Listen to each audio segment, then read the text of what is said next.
یہ تو رب کے معاملات ہیں، اللہ جانتا ہے، بس نشانیاں بتا دی گئی ہیں، نشانیوں کی بنیاد پر معلومات ہیں، یہ نہیں پتا کہ اس نشانی میں کس طرح واقع ہونا ہے، بس اب ہم نے اپنی سوسائٹی کو، اپنے معاشرے کو دیکھنا ہے کہ ہمارے اوپر نشانیاں کب پوری ہو رہی ہو، کس طرح ہو رہی ہے۔ یہ میں نے تمہید بتائی ہے تاکہ میں اگلی گفتگو سمجھاؤں۔ پتہ ہے تمہید کسے کہتے ہیں؟ آپ کہیں گے بہت بڑا لفظ ہے، میں تمہید کا عوامی مطلب سمجھا دوں۔ تمہید مہد سے نکلا ہے، مہد گود کو کہتے ہیں، مہد گود کو کہتے ہیں۔ تو کیا مطلب؟ بچہ ماں کی گود میں اٹھنا بیٹھنا سیکھتا ہے، چلنا پھرنا سیکھتا ہے، بولنا سننا سیکھتا ہے، تو اگلی زندگی اچھی گزارتا ہے۔ تو آپ بھی تقریر کا پہلا حصہ سمجھ گئے ہوں گے، تو اگلی گفتگو آپ سمجھ جائیں گے۔ اس لیے پہلی گفتگو کو تمہید کہتے ہیں، اگلی کو تقریر کہتے ہیں۔ تو میں نے دونوں باتیں آپ کی خدمت میں رکھ دی ہیں۔ اللہ جل شانہ ہمیں سمجھنے کی اور سننے کی توفیق عطا فرمائے۔ دوستو، اب قیامت کی نشانیوں میں جو میں بات شروع کر رہا ہوں کہ قیامت کی نشانیوں میں کیا کیا چیز ہے، آئیں میں جامع ترمذی سے ایک حدیث پاک مستقل طور پہ آپ کی خدمت میں لے کر آیا ہوں۔ یہ جامع ترمذی جلد نمبر 2 ہے، ابواب الفتن ہے، باب ما جاء فی علامات الساعہ ہے۔ اس کے بعد حضرت امام ابو عیسیٰ ترمذی رحمہ اللہ نے 15 نشانیوں پر مشتمل قیامت کے بارے ایک حدیث پاک حضرت علی کے واسطے سے اور حضرت ابو ہریرہ کے واسطے سے رضی اللہ عنہما، یعنی نبی کے یارانے سے بھی اور نبی کے گھرانے سے بھی، کیونکہ اہل بیت نبی کا گھرانہ ہے اور صحابہ نبی کا یارانہ ہے۔ اب اہل سنت والجماعت گھرانے کے بھی قدردان ہیں، یارانے کے بھی قدردان ہیں۔ ہمارا نظریہ ہے نہ پیغمبر کے اہل بیت کو چھوڑ کے کامیابی ہے، نہ نبی کے صحابہ کو چھوڑ کے کامیابی ہے۔ ہم اہل بیت کے بھی قدردان ہیں، صحابہ کے بھی قدردان ہیں۔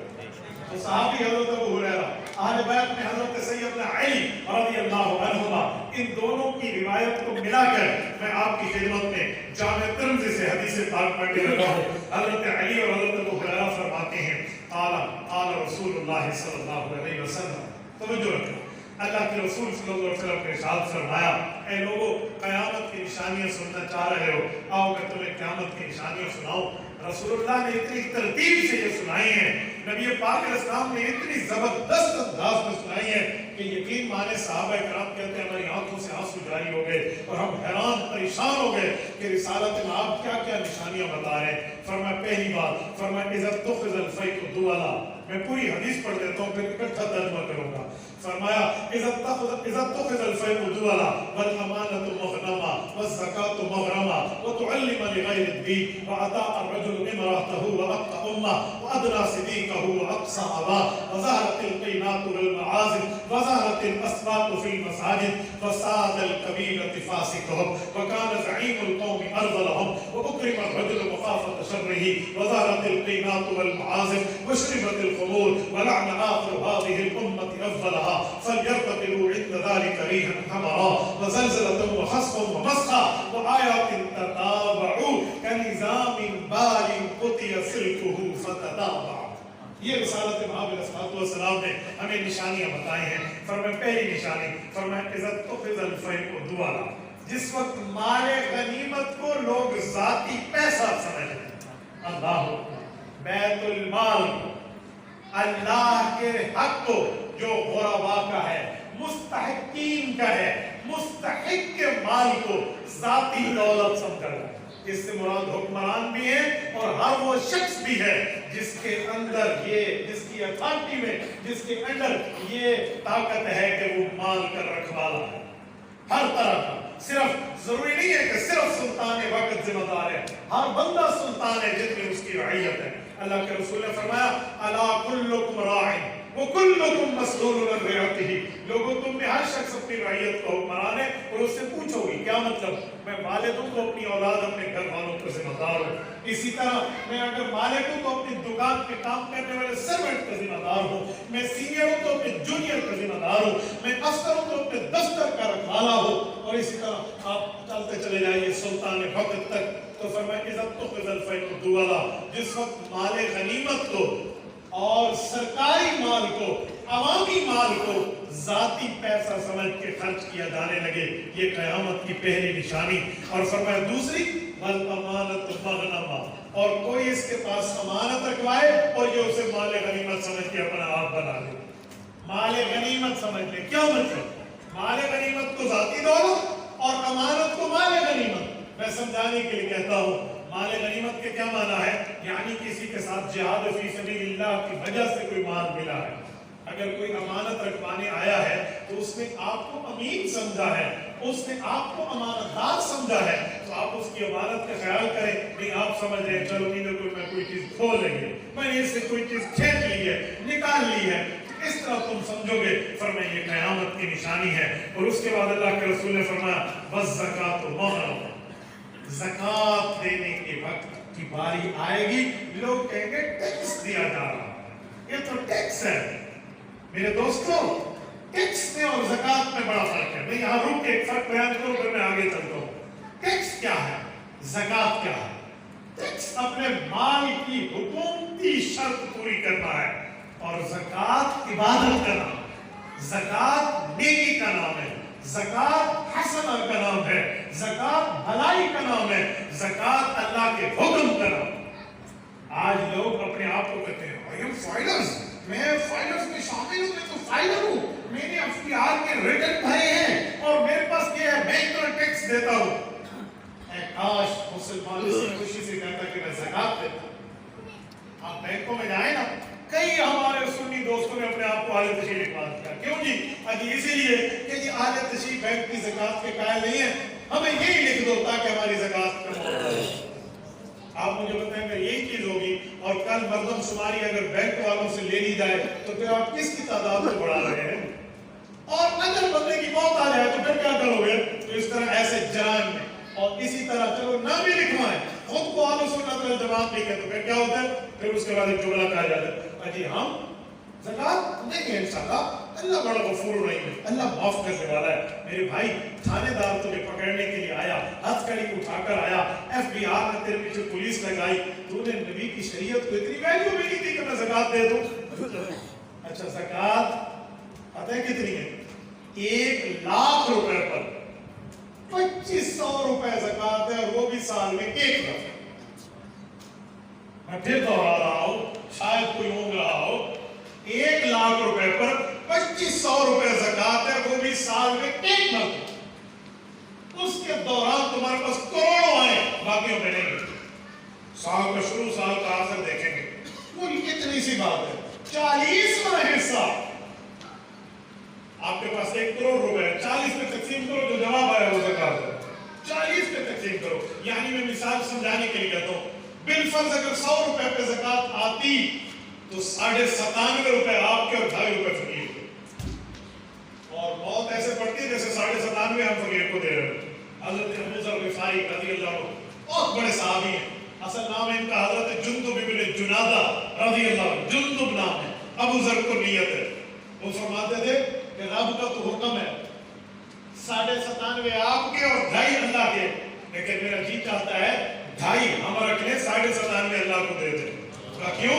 اللہ نے قرآن میں ایک جگہ فرمایا ہے لن تنالوا البر حتى تنفقوا مما تحبون، محبوب چیز کو اللہ کے راستے میں دو گے تو تب اللہ کرم کرے گا۔ کہتے ہیں محبت تو زیادہ مال سے ہے، کم سے تو نہیں ہے، یہ ان کا استدلال ہے اس صحابی کا، لیکن اللہ نے وہی کم رکھا ہے آپ کے لیے، زیادہ نہیں رکھا۔ ہمیں شیطان ببل کی طرح لمبا کر کے دکھاتا ہے، ببل کھاؤ نا، پھر اس کو نکال کے چھوٹی عمر میں ببل کھاتے تھے نا، لمبا کر کے دکھاتا ہے، اتنی کی لمبی ہو گئی یہ ببل، تو وہ ببل کی طرح شیطان لمبا کر کے دکھا رہا ہے کہ وہ زکات کا مسئلہ بن گیا۔ اور سنیں، میں ایک جملہ سمجھانے کے لیے کہتا ہوں، توجہ رکھنا، جہنمی لوگ جہنم میں جائیں گے تو زکات نہ دینے والا بھی جائے گا، اور کہتے ہیں گنجا صاحب اس پہ آئے گا، اقرا گنجا صاحب، اور وہ کہے گا گنجا تو مجھے ڈس رہا ہے، کیوں ڈس رہا ہے؟ تو سانپ کے منہ میں زبان ہوگی، وہ کہے گا میں تو تیرا مال ہوں، انا کنز لک انا مال لک، میں تو تیرا مال ہوں، جس مال کو اپنے پاس رکھا تھا اور غریبوں کو نہیں دیا۔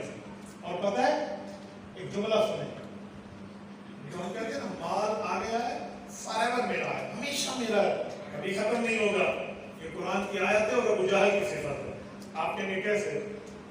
میں پڑھوں آیت، سنیں، الذی جمع مالو عددا یحسب ان مالہ اخلدا کلا. علماء سے ترجمہ کرو.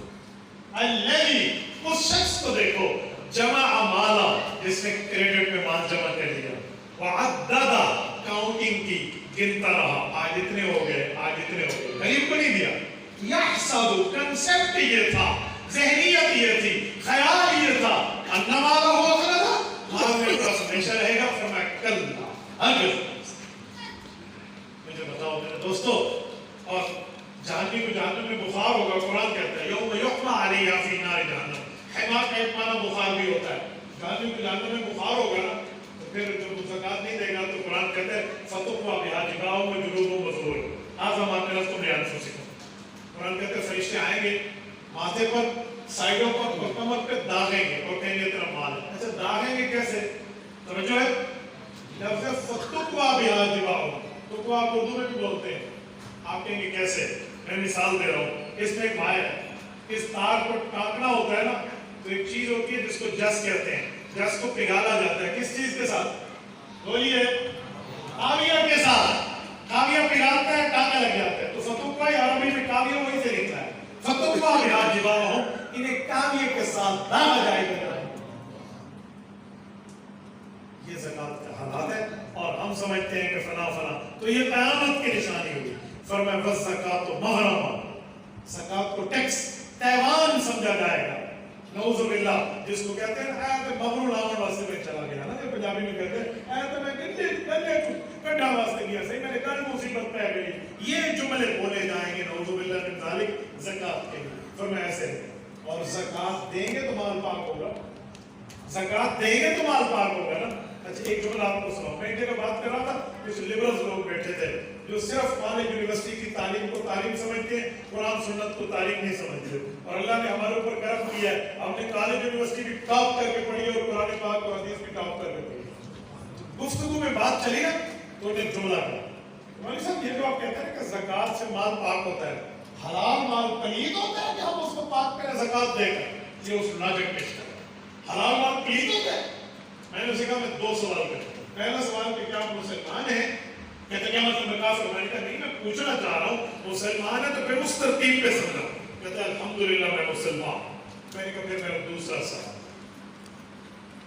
گائے, بھینس, بکری, بکرا, بھیڑ, دمبا, لیلا ویلا جتنی چیزیں یہ حلال سمجھتے ہیں یا حرام سمجھتے ہیں؟ حلال ہے, حلال ہے. میں نے کہا میرے دو سوال پورے ہو گئے, اب میری جواب سن رہے.